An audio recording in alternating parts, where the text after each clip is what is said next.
Hi friends, പഠിപ്പുര P S സിയുടെ പുതിയൊരു വീഡിയോയിലേക്ക് എല്ലാവർക്കും സ്വാഗതം.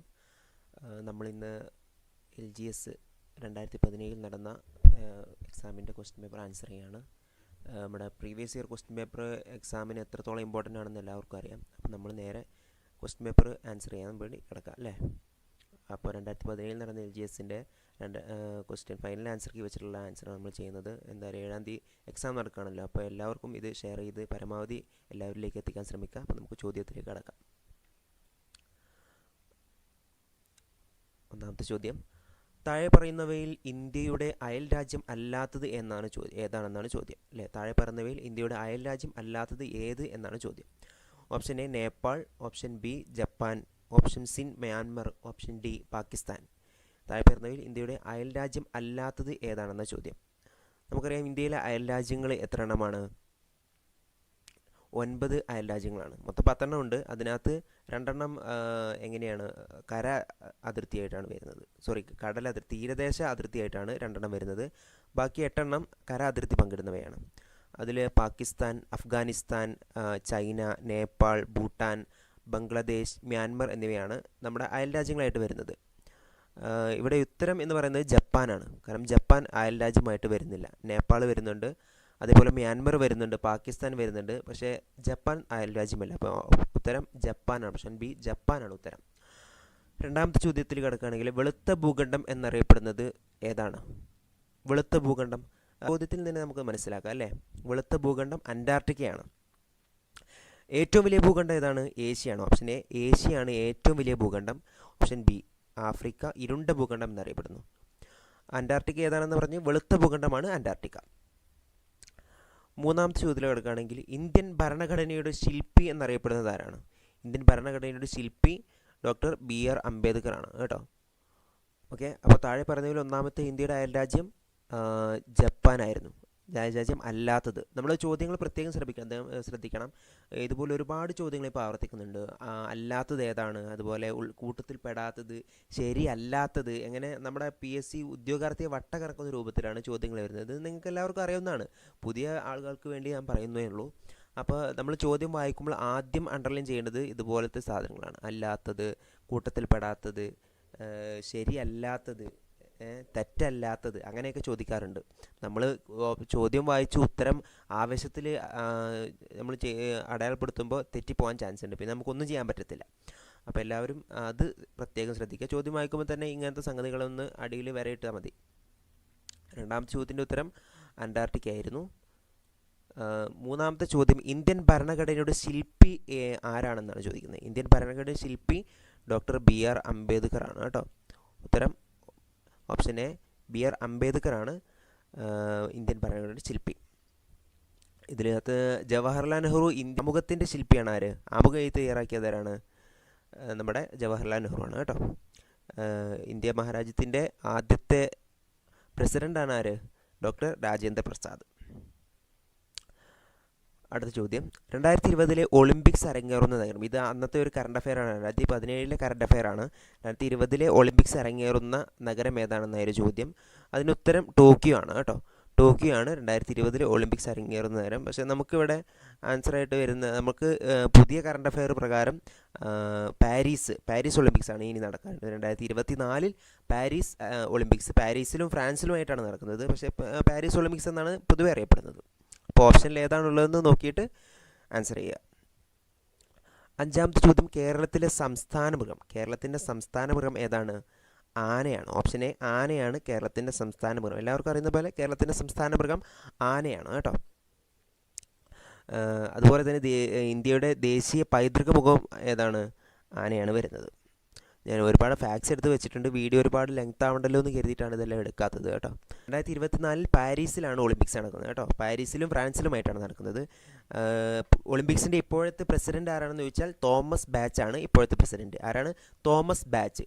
ഒളിമ്പിക്സിൻ്റെ president Thomas Bach. Current affair ആയിട്ട് ചോദിക്കാൻ ചാൻസ് ഉള്ള കാണുന്നത് ഇതൊക്കെ കേട്ടോ. പാരീസ് ഒളിമ്പിക്സിൽ പുതിയതായിട്ട് ഉൾപ്പെടുത്തുന്ന ഇനങ്ങൾ ഏതൊക്കെയാണെന്ന് ചോദ്യം വരാൻ ചാൻസ് ഉണ്ട്. 2024 പ്രത്യേകിച്ചൊരു ഹൈലൈറ്റ് ആയിരുന്നത് ബ്രേക്ക് ഡാൻസിങ് ആണ് കേട്ടോ. കാരണം 2016 ഇന്ത്യയിലാണ് ഇതിൻ്റെ ഫൈനലൊക്കെ നടത്തിയത്. അത് 4 കോടി ആളുകളാണ് കണ്ടിരിക്കുന്നത്. അപ്പോൾ അത് വെച്ചിട്ടായിരിക്കണം ഇവർ ഒളിമ്പിക്സിലേക്ക് കൂടുതൽ യുവാക്കളെ ആകർഷിക്കാൻ വേണ്ടിയിട്ടാണെന്നൊക്കെ സൈറ്റിൽ കണ്ടു. അപ്പോൾ ബ്രേക്ക് ഡാൻസിങ് വളരെ നമ്മൾ ഊന്നി പഠിക്കേണ്ട ഒരു സംഗതിയാണ് ബ്രേക്ക് ഡാൻസിങ്. അതുപോലെ തന്നെ surfing, skateboarding, sports climbing എന്നിവയൊക്കെ ഇതിന് കൂടെ ഉൾപ്പെടുത്തിയ പുതിയ കാര്യങ്ങളാണ് കേട്ടോ. അടുത്ത ചോദ്യം, ഇന്ത്യയുടെ ഏറ്റവും കിഴക്കേ അറ്റത്തുള്ള സംസ്ഥാനം ഏതാണെന്നാണ് ചോദ്യം. ഇന്ത്യയുടെ ഏറ്റവും കിഴക്കേ അറ്റത്തുള്ള സംസ്ഥാനം ഏതാണ്? കിഴക്ക് അറ്റത്ത് നമ്മൾ കഴിക്കുന്ന ഭാഗം, ഇന്ത്യയുടെ ഏറ്റവും കിഴക്കേ അറ്റത്തുള്ള സംസ്ഥാനം ഏതാണ്? അരുണാചൽ പ്രദേശാണ് കേട്ടോ. ഇന്ത്യയുടെ ഏറ്റവും കിഴക്കേ അറ്റത്തുള്ള സംസ്ഥാനം അരുണാചൽ പ്രദേശാണ്. ഇതിനകത്ത് കുറച്ച് കണക്റ്റിംഗ് ഫാക്ട്സ് ഉണ്ട്. ഇന്ത്യയുടെ വടക്കേ അറ്റത്തെ സംസ്ഥാനം ചോദിക്കാൻ ചാൻസ് ഉണ്ട്. ഇന്ത്യയുടെ വടക്കേ അറ്റത്തെ സംസ്ഥാനം ഏതാണ്? ജമ്മു കാശ്മീരാണ്. ഇന്ത്യയുടെ വടക്കേ അറ്റത്തെ സംസ്ഥാനം ജമ്മു കാശ്മീരാണ്. അതിപ്പോൾ കേന്ദ്രഭരണ പ്രദേശമായതുകൊണ്ട് ഇനി മുതൽ ഇന്ത്യയുടെ വടക്കേ അറ്റത്തെ സംസ്ഥാനം ഏതായിരിക്കും? ഹിമാചൽ പ്രദേശാണ് കേട്ടോ. ജമ്മു കാശ്മീരിൻ്റെ തൊട്ട് താഴെയുള്ള സംസ്ഥാനം ഏതാണ്? ഹിമാചൽ പ്രദേശാണ്. അതുപോലെ ഇന്ത്യയുടെ തെക്കേ അറ്റത്തെ സംസ്ഥാനം ഏതാണ്? ഇന്ത്യയുടെ തെക്കേ അറ്റത്തെ സംസ്ഥാനം തമിഴ്നാടാണ്.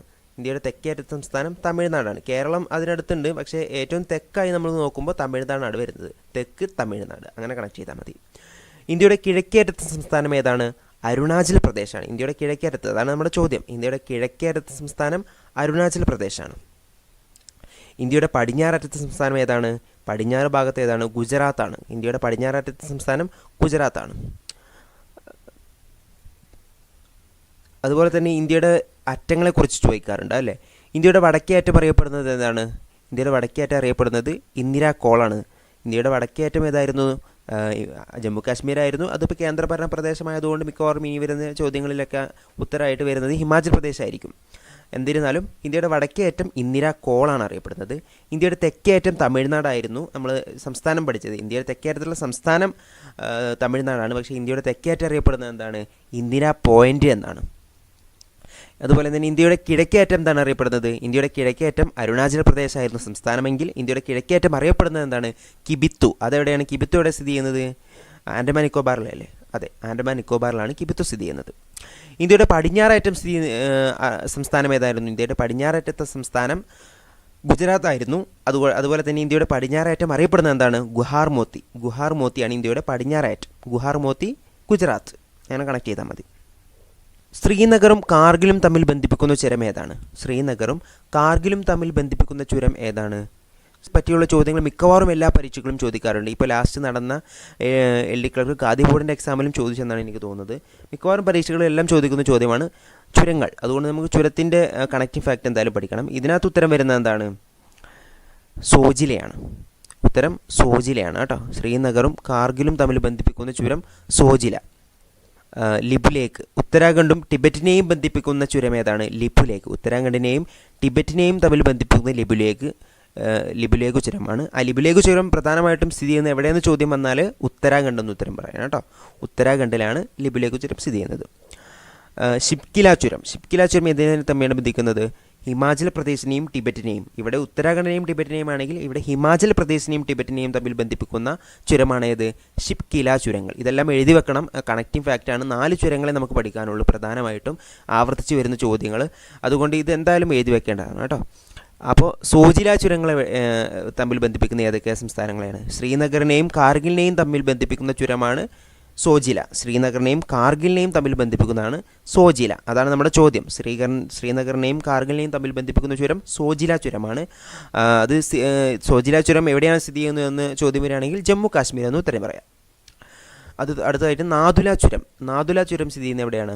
സിക്കിമിനെയും ടിബറ്റിനെയും ബന്ധിപ്പിക്കുന്ന ചുരമാണ് നാഥുല ചുരം. അത് സ്ഥിതി ചെയ്യുന്നത് സിക്കിമിലാണ്.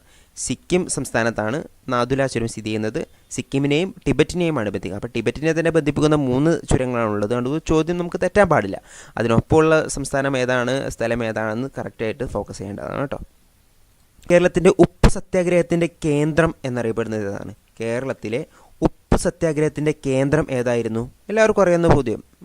പയ്യന്നൂരാണ് ഉത്തരം. ഓപ്ഷൻ സി, പയ്യന്നൂരാണ് ഉത്തരം. കേരളത്തിൽ ഉപ്പ് സത്യാഗ്രഹത്തിൻ്റെ കേന്ദ്രം എന്നറിയപ്പെടുന്നത് പയ്യന്നൂരാണ്. ഈ കേരളത്തിലെ ഉപ്പ് സത്യാഗ്രഹത്തെ പറ്റി പ്രത്യേകിച്ച് ചോദിക്കാറുണ്ട്. നമ്മുടെ ഇന്ത്യയെ അപേക്ഷിച്ച് കേരളത്തെയാണ് കാര്യമായിട്ട് ചോദിക്കാറ്. അപ്പോൾ അതിനുമായി ബന്ധപ്പെട്ട കുറച്ച് കണക്റ്റിംഗ് ഫാക്ട്സ് നമുക്ക് നോക്കാം അല്ലേ. ഉപ്പ് സത്യാഗ്രഹം കേരളത്തിൽ സംഭവിച്ചതിനെ പറ്റി പഠിക്കാം. കേരളത്തിൽ ഉപ്പ് സത്യാഗ്രഹം ആരംഭിച്ചത് എന്നാണ്? 1930 ഏപ്രിൽ 13. ഇന്ത്യയിലും 1930 ആരംഭിച്ചത്. പക്ഷേ കേരളത്തിൽ ഉപ്പ് സത്യാഗ്രഹം ആരംഭിച്ചത് ഡേറ്റ് ഉൾപ്പെടെ നമ്മൾ പഠിക്കണം. 1930 ഏപ്രിൽ 13 നേരത്തെ PSC ചോദിച്ച ചോദ്യമാണ്, അതുകൊണ്ട് ഫോക്കസ് ചെയ്ത് പഠിക്കണം. പയ്യന്നൂരിൽ ഈ സമരം എത്തിയത് എപ്പോഴാണ്? സത്യാഗ്രഹത്തിൻ്റെ ജാഥ എത്തിയത് ഏപ്രിൽ 21 പക്ഷേ ആരംഭിച്ചത് 1930 ഏപ്രിൽ 13 കേരളത്തിലെ ഉപ്പ് സത്യാഗ്രഹത്തിൻ്റെ പ്രധാന കേന്ദ്രമായിരുന്നു ഇത് പയ്യന്നൂരിലെ ഉളിയത്ത് കടവ്. അത് പ്രത്യേകം നോട്ട് ചെയ്യണം. ഉപ്പ് സത്യാഗ്രഹത്തിൻ്റെ പ്രധാന കേന്ദ്രം പയ്യന്നൂർ എന്നതിന് പകരം ചിലപ്പോൾ ഉളിയത്ത് കടവ് എന്നുള്ള ഓപ്ഷൻ വരാൻ ചാൻസ് ഉണ്ട്. സോ പയ്യന്നൂരിലെ ഉളിയത്ത് കടവിലാണ് ഉപ്പ് സത്യാഗ്രഹത്തിൻ്റെ പ്രധാന കേന്ദ്രമായിരുന്നത്. ഉപ്പ് സത്യാഗ്രഹ സ്മാരകം സ്ഥിതി ചെയ്യുന്നത് എവിടെയാണ്? ഉളിയത്ത് കടവിലാണ് കേട്ടോ. ഉപ്പ് സത്യാഗ്രഹ സ്മാരകം സ്ഥിതി ചെയ്യുന്നത് ഉളിയത്ത് കടവിലാണ്. PSC ചോദിച്ച ചോദ്യമാണ്. അതുപോലെ തന്നെ കേരളത്തിൽ ഉപ്പ് സത്യാഗ്രഹത്തിന് നേതൃത്വം നൽകിയത് ആരാണ്? കേരളത്തിൽ ഉപ്പ് സത്യാഗ്രഹത്തിന് നേതൃത്വം നമുക്ക് എല്ലാവർക്കും അറിയാം, കേരള ഗാന്ധി എന്നറിയപ്പെടുന്ന K. കേളപ്പൻ തന്നെയാണ്. കേരളത്തിൽ ഉപ്പ് സത്യാഗ്രഹത്തിന് നേതൃത്വം നൽകിയത് K. കേളപ്പനാണ്. K. കേളപ്പൻ്റെ നേതൃത്വത്തിൽ നടന്ന ഉപ്പ് സത്യാഗ്രഹ ജാഥയിൽ പങ്കെടുത്തവരുടെ എണ്ണം എത്രയാണ്? 32 പേരാണ്. ഈ എണ്ണം ചോദിക്കാനുള്ള കാരണം എന്താണെന്ന് ചോദിച്ചാൽ നമ്മുടെ ഗാന്ധിജിയോടുകൂടെ പങ്കെടുത്തവരുടെ എണ്ണം PSC ആവർത്തിച്ച് ചോദിച്ച ഒരു ചോദ്യമാണ്. അപ്പോൾ ഉപ്പ് സത്യാഗ്രഹത്തിൽ ഗാന്ധിജിക്കൊപ്പം പങ്കെടുത്ത സന്നദ്ധ ഭടന്മാരുടെ എണ്ണം എത്രയാണ്? 78 പേരാണ്. സോ അവിടെ ഇത് ഇമ്പോർട്ടൻ്റ് ആയതുകൊണ്ടാണ് കേരളത്തിലെ കാര്യം ഇപ്പോൾ ഫ്രീക്വൻ്റ് ആയിട്ട് ചോദിക്കുന്നുണ്ട്.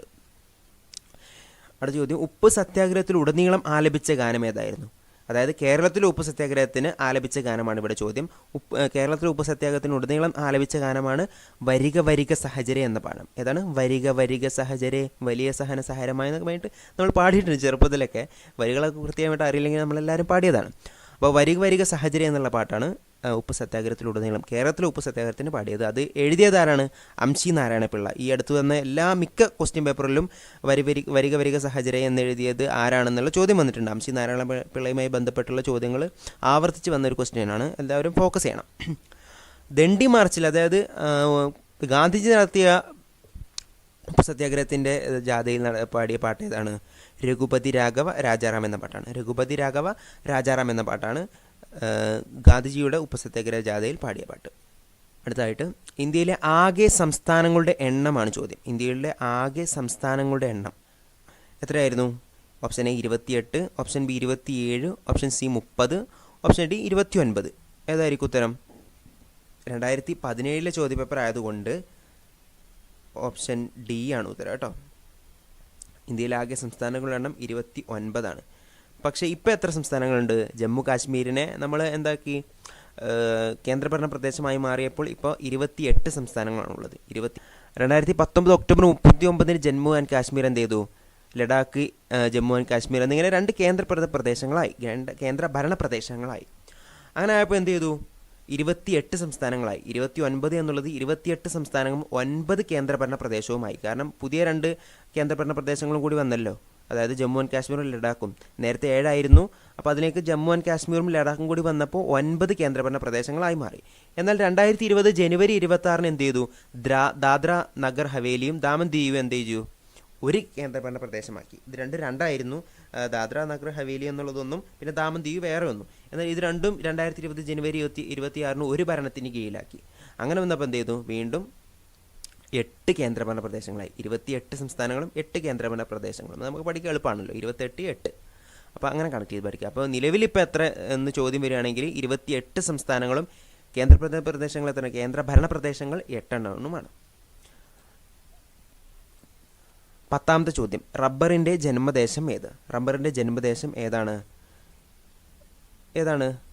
Option A India, option B Brazil, option C Mexico, option D Netherland. ഇതിലേതാണ് ഉത്തരം? ഓപ്ഷൻ B ബ്രസീലാണ് ഉത്തരം കേട്ടോ. ഓപ്ഷൻ B ബ്രസീലാണ് റബ്ബറിൻ്റെ ജന്മദേശം. എന്നാൽ ഇന്ത്യയിലാണ് ഇപ്പോൾ ഏറ്റവും കൂടുതൽ റബ്ബർ കൃഷി ചെയ്യുന്നത്. ഇന്ത്യയിൽ തന്നെ ഏറ്റവും കൂടുതൽ റബ്ബർ കൃഷി ചെയ്യുന്നത് കേരളത്തിലാണ്. അതും നമ്മൾ ഓർത്തു വെക്കേണ്ട ചോദ്യമാണ്. അപ്പോൾ ഇത്രയേ ഉള്ളൂ ഇന്നത്തെ ചോദ്യം. അപ്പോൾ വീഡിയോ ഇഷ്ടപ്പെട്ട എല്ലാവരും സബ്സ്ക്രൈബ് ചെയ്യുക, ലൈക്ക് ചെയ്യുക, ഷെയർ ചെയ്യുക. അപ്പോൾ എല്ലാവരിലേക്കും ഇതിൻ്റെ അറിവുകൾ എത്തിക്കുക. കാരണം 2024 LGSൻ്റെ എക്സാം ഈ ഫെബ്രുവരി 7 നടക്കാൻ പോവാണ്. ഇന്ന് 3 തീയതി ആയി അല്ലേ? അപ്പോൾ 7 എക്സാം നടക്കുകയാണ്. അപ്പോൾ എക്സാം എഴുതുന്ന എല്ലാ ഉദ്യോഗാർത്ഥികൾക്കും വിജയാശംസകൾ